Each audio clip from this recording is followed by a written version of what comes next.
with you that since the last briefing, 813 soldiers have fallen.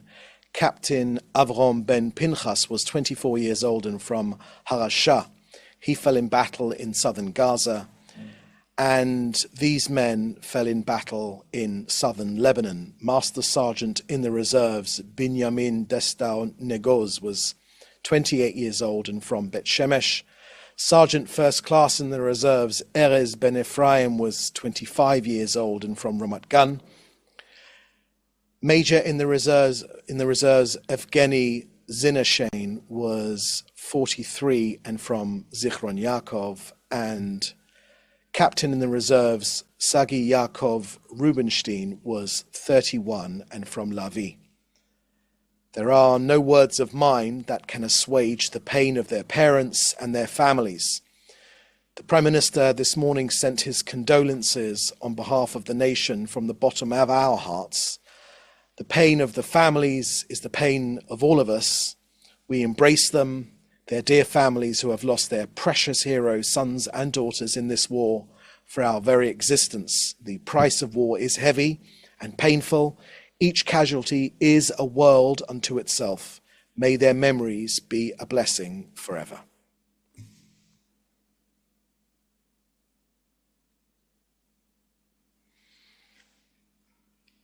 Next, on Syria, the collapse of the Assad regime is truly an historic moment for the Middle East. As the Prime Minister has said, the end of tyranny in Damascus offers a great opportunity, but is also fraught with significant dangers for Israel. Israel's forceful action against Hezbollah and against Iran, Assad's main supporters, were in turn used by Assad's enemies.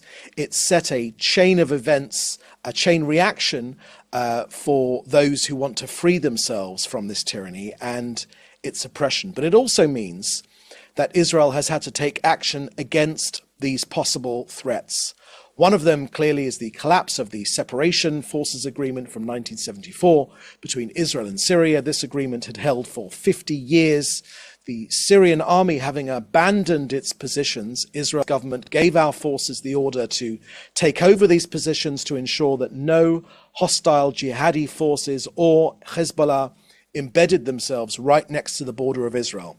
This is a temporary defensive position until a suitable arrangement is found. As always, Israel first and foremost puts forward a hand of peace to those beyond our border in Syria, to the Druze, to the Kurds, to the Christians, and also to the Muslims who want to live in peace with Israel. We are following events very, very carefully.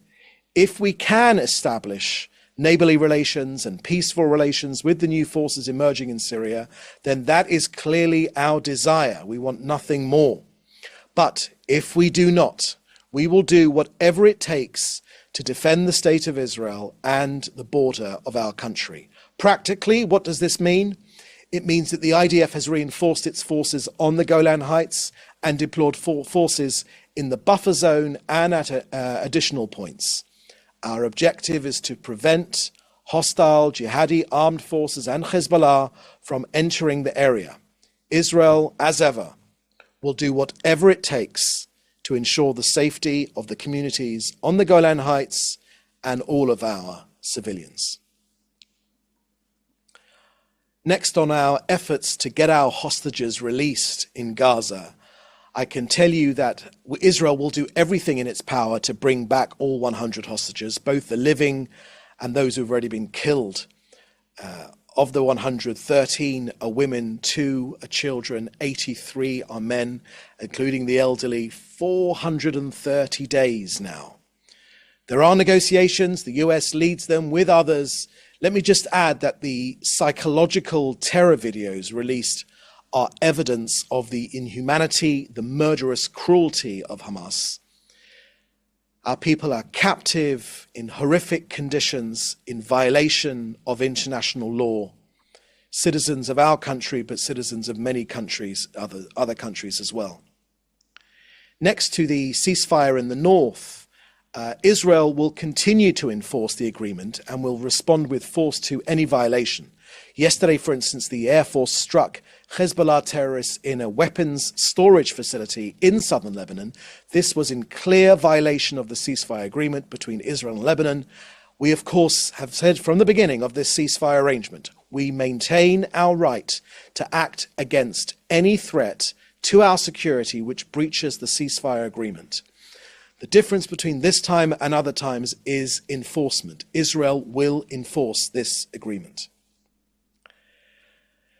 Next, the Iranian proxy from Yemen this morning fired a UAV that originated in Yemen and impacted in the area of Yavne near the southern Mediterranean town of Ashdod. For over a year now, we've been standing against these terror attacks by Iran and their proxies. Iran has been weakened and they are exposed. But one thing which is constant is that Israel will not accept these repeated threats to our existence. And finally, on COGAT and Israel's humanitarian efforts to get supplies into Gaza, let me share with you our latest figures from the last 24 hours. 103 humanitarian aid trucks entered Gaza, 66 trucks were collected from the Gazan side of Kerem Shalom by international organizations, but still 685 trucks worth of aid are still awaiting collection from the Gazan side of Kerem Shalom. International agencies need to get their act together, pick it up and deliver it. If you bring lorries, Israel will facilitate their entry and you can distribute the aid. A convoy of 63 trucks entered Gaza directly through Gate 96. 7 tankers of fuel and 6 tankers of cooking gas went in for essential infrastructure. 3 tankers of fuel were coordinated to northern Gaza for water pumping and bakeries. Now, terrorist organizations continue to obstruct the entrance of humanitarian aid into Gaza. Yesterday, I can share with you that terrorists actually mortared the humanitarian corridor itself next to Kerem Shalom, the Kerem Shalom aid crossing.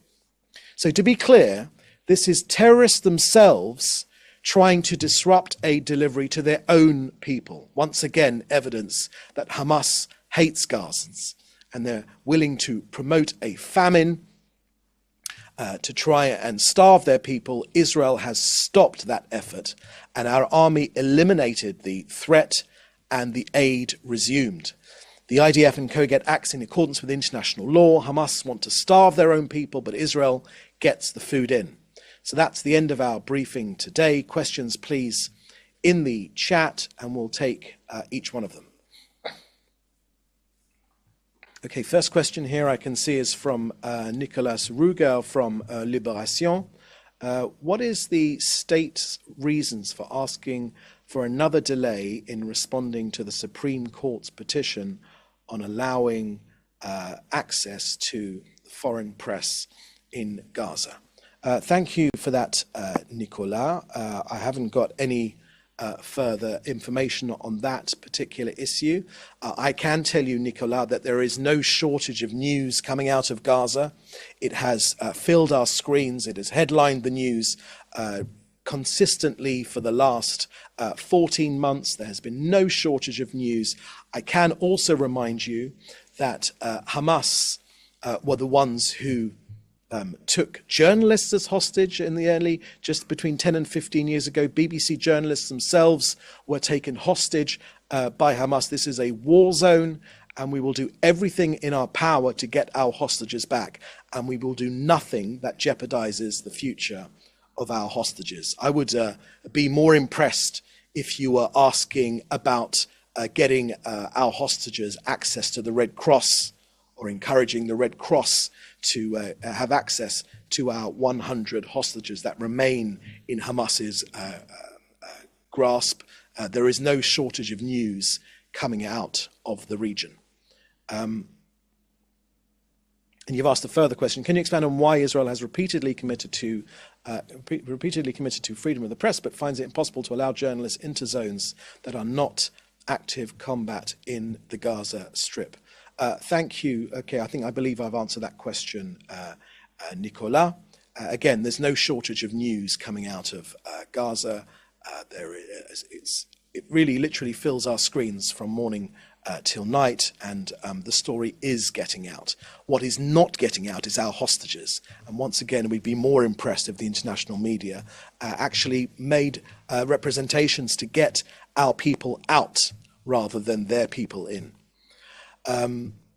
Next question here is from Joel Pollack at Breitbart News. First, is Israel concerned that the Syrian rebels led by al-Jolani may represent a threat?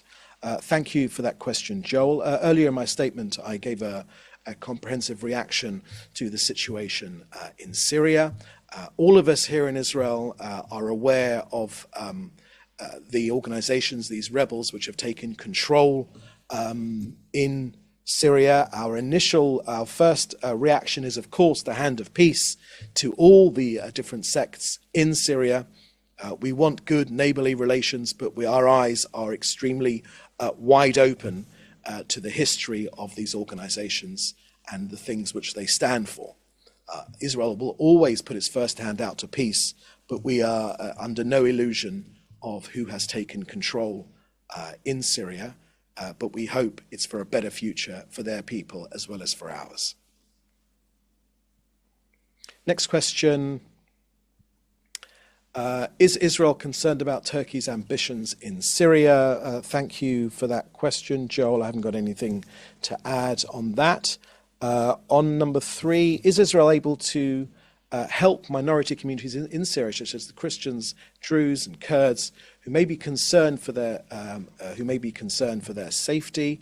Well, let me share with you something on that, on particularly the minority issue, because our Foreign Minister Gideon Saar just this morning, our Minister for Foreign Affairs just this morning, emphasized the importance of protecting minorities in Syria. So, for instance, the attacks on the Kurds, which we saw just yesterday in Manbij. The Foreign Minister, our Foreign Minister Gideon Saar, said that these attacks must stop immediately, and Israel is most definitely discussing this with our friends in the US administration as well as other countries. So look, it is Israel's belief that the international community has a moral obligation towards those who fought bravely against ISIS in particular, and other Islamic fundamentalist jihadi groups. These forces can also be a stabilizing force in Syria. So it'll be the test of the new leaders of Syria, how they treat their minorities. The world is watching, as is Israel, of course. Number 4, will Israel call on the ICC to charge Assad with war crimes, which it has never done? Thank you for that question, Joel.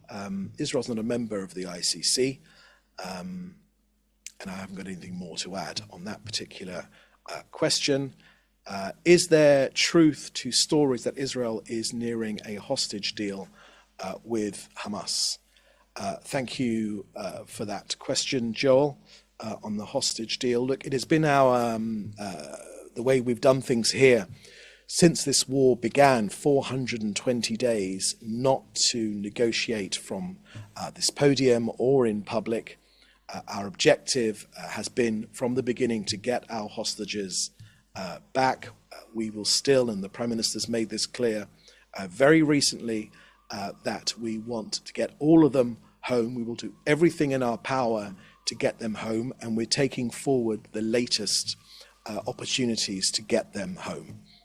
I don't want to say more than that. It doesn't help the situation.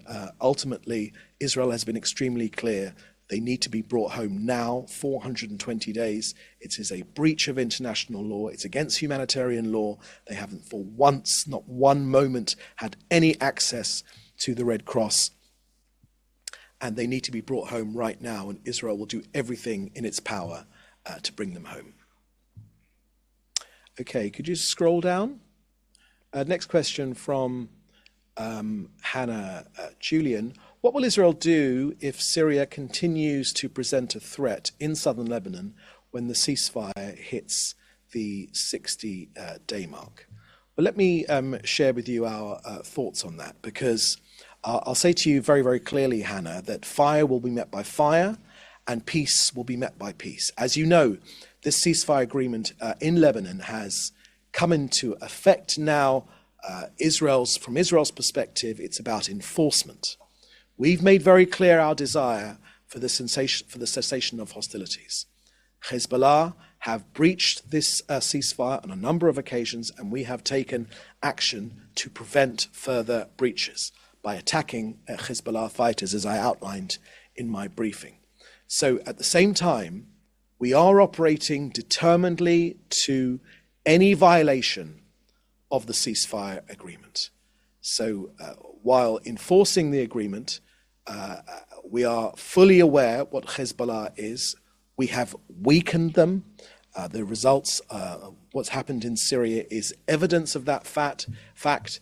Hezbollah is weakened, Iran is exposed and weakened, but we will take forward our plan to achieve defense of all of our people here and ultimately peace for all of our people in this region. Next question from Jane Merrick from the I newspaper. Israel has attacked, you're saying that Israel has attacked Syria's chemical weapons facility. What's the current assessment of what is left of the weapons cache after the strikes? Does it still pose a threat? Thank you for that question, Jane, from the I newspaper. Let me answer it in this way. Israel will do whatever it can to defend itself. That's been true in the past, and it'll be true in the future. We will do everything in our power to defend ourselves. Next question is from Joel Pollack at Breitbart News. New question: would Israel consider a long-term presence atop of Mount Hermon? Why would it ever give up such a strategic spot again? And can we look forward to ski lifts or cable car rides to the top? Thank you for that question, Joel. I haven't got any information for you about the skiing situation right now on the Hermon. Needless to say, the ski resort is closed at the moment, despite there being a good covering of snow up there. Israel's made clear what the situation is when it comes to the buffer zone. We have entered the buffer zone because the Syrian army has abandoned their positions, and so that means that with the collapse of this Assad regime, it means that there is not only opportunity for a better future, but also significant dangers for Israel. So we are taking forceful action against anyone that would seek to harm our people. We know as well that it means that we have taken action against these possible threats. One of them, as you've mentioned just there, is the Separation Forces Agreement from 1974 between Israel and Syria. This agreement, as I've mentioned, has been held for 50 years, but with the Syrian army having abandoned its position, our government has given our forces the order, and this includes the area you mentioned on the Hermon, to take over these positions to ensure that no hostile jihadi forces or Hezbollah embed themselves right next to the border of Israel.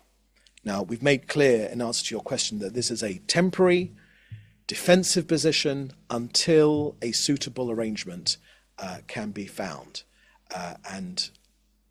Look, first things first, the Prime Minister made clear yesterday that our first hand has been put out to peace, to all of those in Syria now, to all of the factions there, to the Druze, to the Kurds, to the Christians, to the Muslims who want to live in peace with Israel.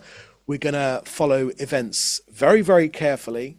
But if we can establish neighborly relations and peaceful relations with the new forces emerging in Syria, then that is, of course, our desire.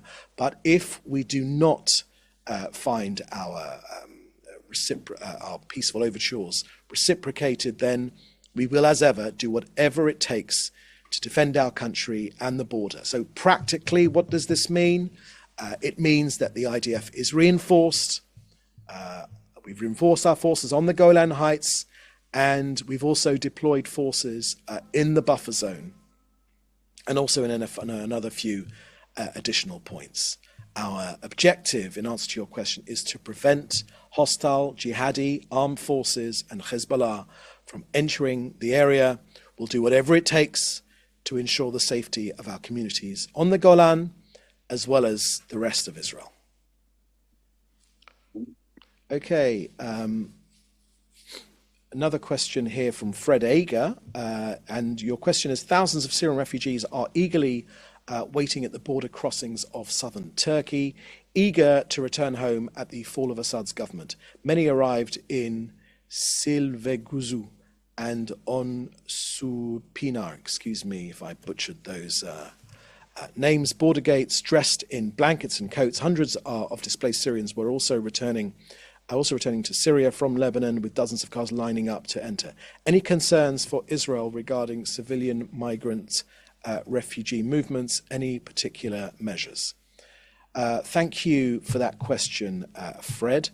I haven't got anything particularly to share with you. I have shared with you already that we've bolstered our forces on the Golan and in the areas which have been vacated by the Syrian army. We have bolstered our forces. We've said that these are temporary measures, but ultimately we'll do whatever we can to facilitate